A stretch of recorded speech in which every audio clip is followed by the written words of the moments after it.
नमस्कार दोस्तों, कैसे हैं आप लोग? आज मैं डिस्कशन करने वाला हूँ पंजाब सिंधु बैंक्स के बारे में। देखिए, मुझे बहुत दिनों से कमेंट्स आ रहा था कि सर आपने जितने सारे प्राइवेट बैंक हैं, ऑलमोस्ट सारे बैंक के ऊपर वीडियो बना चुके हैं। तो पंजाब सिंधु बैंक के ऊपर भी वीडियो बना के दीजिएगा क्योंकि इस कंपनी लगातार गिरते चले जा रहे।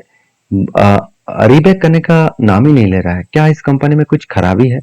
क्या कंपनी बेकार है? तो इस पॉइंट ऑफ व्यू से मैं बात करूँ तो पंजाब सिंधु बैंक जो है वो ओवरऑल ऑल ओवर इंडिया में मतलब देखा जाए तो जो ब्रांचेस का कैटेगरी वाइज जितने सारे ब्रांचेस है तो वहाँ पे जो कंपनी का बिजनेस हो रहा है मतलब बैंकिंग का जो बिजनेस हो रहा है वो थोड़ा सा स्लो मोशन में हो रहा है। क्यों, मैं अभी आपको बताऊंगा। आप ध्यान से देखेंगे तो सबसे पहले देखिए, कॉर्पोरेट बैंक में कंपनी 38% टोटल बिजनेस करते हैं, रिटेल बैंकिंग में 32%, बाकी आप देखेंगे तो ट्रेजरी बिल में 29%, अदर्स में 1%। तो कंपनी का ग्रे मार्केट प्रीमियम देखिए 3.8 और एनपी जो है 1.2 और सी आर ए आर, तो सी आर ए आर जो है वो 15% आरबीआई के रूल्स के हिसाब से देखा जाए तो 11% के ऊपर होना चाहिए, तो अच्छी बात है। तो उसके साथ साथ यहाँ पे एक चीज आपको मैं यहाँ पे दिखाने वाला हूँ। देखिए टोटल ब्रांचेस कितना है, 1584, जो पिछले सालों में जो था उसको बीट करके अभी कंपनी के जो ब्रांचेस है थोड़ा बढ़ चुके हैं। एटीएम भी 835 था, अभी 1040 के ऊपर एटीएम देखने को मिलेगा। तो यहाँ पे कंपनी का जो ग्रोथ है ऑब्वियसली बढ़ चुके हैं, बिजनेस जो कॉरेस्पॉन्डेंट है तो वो भी देखा जाए तो 357 से लेकर करीबन 2000 हो चुके हैं। तो कंपनी के सारे दिशा में ग्रोथ तो हो रहा है। साथ ही साथ आप ये भी देखेंगे कि कंपनी कौन से सेक्टर के ऊपर काम करे। कॉर्पोरेट के ऊपर 46%, जो कंपनी के लिए प्रेशर के मेन कारण है, और रिटेल के ऊपर 22% और एमएस मतलब एमएसएमई जो small small and medium enterprises है उसके ऊपर 19% एंड एग्रो के ऊपर 13%। तो बेसिकली कंपनी का जो बिजनेस है वो फिगर आउट वाइज वो कॉर्पोरेट को ज्यादा लोन देते हैं और यही कंपनी के दिक्कत वाला पॉइंट बना। क्यों, मैं अभी चलो आपको दिखा देता हूँ। क्वार्टरली अगर रिजल्ट देखें तो कंपनी का जो सेल्स का आंकड़ा है वो लगातार सेल्स यहाँ पे इंक्रीज होता चला गया, ये अच्छी बात है। कंपनी इस बार भी हाईएस्ट सेल्स जनरेट किया। इंटरेस्ट और मतलब जो एक्सपेंस है सब कुछ मिटाने के बाद नेट प्रॉफिट जो है कंपनी की इस बार हाईएस्ट नेट प्रॉफिट हुआ। सबसे बेस्ट पॉइंट ये है कि एक टाइम कंपनी का 2 से लेकर 2.5% के ऊपर एनपीए देखने को मिला था, आज वो एनपीए घट के हो चुके हैं 0.96% के आसपास। मतलब एनपीए की जो फिगर आउट है वो बेसिकली बहुत कम होता हुआ देखने को मिले, तो एक अच्छी बात है क्योंकि एनपीए जितना कम होगा उतना ही कंपनी के ऊपर ग्रोथ बढ़ने का चांसेस है। क्योंकि अगर एनपीए में ही मार्केट से पैसा नहीं उठा पा रहा है तो कंपनी में ग्रोथ होने का चांसेस रुक जाएगा। तो यहाँ पे तो ठीक ठाक है। अगर साल भर के डेटा देखो, कंपनी इस बार हाईएस्टली सेल्स एंड हाईएस्टली प्रॉफिट जनरेट किया। तो कंपनी के ऊपर बैलेंस शीट में देखेंगे तो बैलेंस शीट ध्यान से देखना। एक आप यहाँ पे देखेंगे तो कंपनी की जो डिपॉजिट है वो इस बार हाईएस्टली डिपॉजिट बढ़ता हुआ देखने को मिले। देखिए जितना डिपॉजिट बढ़ेगा उतना ही वो लोन दे पाएंगे और उसी लोन से वो इंटरेस्ट कमा पाएंगे। तो डिपॉजिट जितना है उसके अगेंस्ट में कंपनी के एसेट भी उसी तरीके से लेवल्स में देखने को मिला।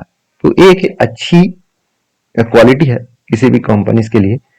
तो इन्वेस्टर क्या कर रहे हैं देख लीजिए। इन्वेस्टर इस कंपनी के ऊपर ज्यादा निवेश नहीं कर पाए, उसके पीछे एक रीजन है, ध्यान से देखना। 98% प्रोमोटर के पास होल्डिंग था और इसका प्रोमोटर कौन थे? प्रोमोटर थे प्रेसिडेंट ऑफ इंडिया मतलब सरकार। तो सरकारी बैंक है और इसके देखिए अभी डीएस के पास एलआईसी के पास 1.33% का होल्डिंग आ चुके हैं। तो टोटल फिगर आउट देखा है तो 4.5% डीएस के पास होल्डिंग आया। जो प्रोमो एफएस के पास कुछ भी होल्डिंग नहीं था, आज छोटे मोटे क्वांटिटी को ऐड किया।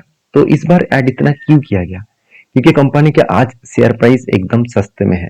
अगर शेयर प्राइस देखेंगे तो एक बार चलो मैं आपको दिखा देता हूँ। देखिए कितना बड़ा फॉल देखने को मिला। अगर मैं टॉप लेवल से इसका ग्राउंड लेवल तक देखूं तो ऑलमोस्ट 66% क्रैश हो चुके हैं और करंट लेवल तक देखो तो ऑलमोस्ट 56 to 50% के आसपास करेक्शन हो चुका है। तो यहाँ से लेकर अगर मैं अगर टॉप लेवल तक देखूं, लाइफ टाइम हाई तक देखूं, अगर 52 हाई तक देखूं तो भी 120% का जर्नी बाकी है। तो मेरा कहने का मतलब है कि क्या ऐसे जर्नी पहले भी हुआ था? ध्यान से देखना। देखिए कोविड के टाइम में भी बड़ा फॉल हुआ था, इतना बड़ा फॉल हुआ, उसके बाद रिकवरी भी कंपनी किया। कहाँ तक किया ध्यान से देखना। ये कंपनी के लिए प्रीवियस लेवल का हाई था ये लेवल कंपनी के प्रीवियस एक हाई था और कोविड के टाइम में जो प्राइस में आया था वो कहाँ पे थे, इस लेवल में।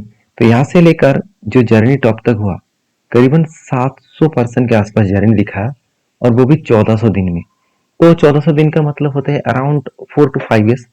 तो 4 years के आसपास आप बोल सकते हैं। 4 सालों में कंपनी करीबन 700% का रिटर्न दिया, मतलब 7 गुना आपका फंड कर दिया। तो ऐसे फिर से सिचुएशन बनता हुआ देखने को मिला है। तो मैं इस कंपनी के ऊपर पॉजिटिव इसीलिए हूँ क्योंकि सरकार बहुत सारा नया नया प्रोजेक्ट लेके आ रहा है और सरकार जब कोई भी प्रोजेक्ट लेके आते हैं उसमें जो एक्सपेंस होगा उस एक्सपेंस बैंक के द्वारा ही लोन लिया जाएगा। और कौन सा बैंक लोन देंगे? ऑब्वियसली पीएससी बैंक, ऑब्वियसली सरकारी बैंक। तो यहाँ पे कोई प्राइवेट बैंक उतना डिपेंडेंट नहीं हो पाएंगे, तो इसमें ज्यादा फायदा सरकारी बैंक को होगा। तो पंजाब एंड सिंधु बैंक फिलहाल के लिए देखा जाए तो इसमें 2 वीक पॉइंट्स हैं जो मैं आपको बताऊंगा। सबसे पहले देखिए वीकनेस पॉइंट है कंपनी की जो पी रेशियो है वो इंडस्ट्रीज पी रेशियो से बहुत कम है और कंपनी का बुक वैल्यू के ऑलमोस्ट डबल इसका करंट प्राइस है, क्योंकि बाकी कंपनीज का जो पी बुक वैल्यू है वो ऑलमोस्ट सेम टू सेम है, नहीं तो कम है। तो यहाँ पे कंपनी का वैल्यूएशन हाई होने के कारण कंपनी में ग्रोथ होना थोड़ा सा रुक चुके हैं। तो इसमें ग्रोथ होने के लिए शायद टाइम ज़्यादा लगे, कोई फर्क नहीं पड़ेगा मुझे, क्योंकि मुझे चाहिए इस पीक लेवल तक। तो करंटली लेवल से अगर मैं पीक लेवल तक भी देखूँ तो ऑलमोस्ट अभी भी 135% के आसपास जर्नी बाकी है। इस जर्नी तक मैं इंतजार करूंगा। बाकी आपके क्या ओपिनियन है जरूर कमेंट्स करना। मैं आपको यहाँ पे कोई रिकमेंड नहीं कर रहा हूँ क्योंकि ये काम करना आपके हाथ में है और सारी चीजों को मतलब समझना, ये इसके लिए आपको सारे डेटा कलेक्ट करना होगा। तो मैं आपको डेटा शेयर किया हूँ, इस डेटा को वेरीफाई करिए, उसके बाद काम करिए। तो वीडियो अच्छा लगे तो प्लीज लाइक करना, चैनल को सब्सक्राइब भी करना। Thank you.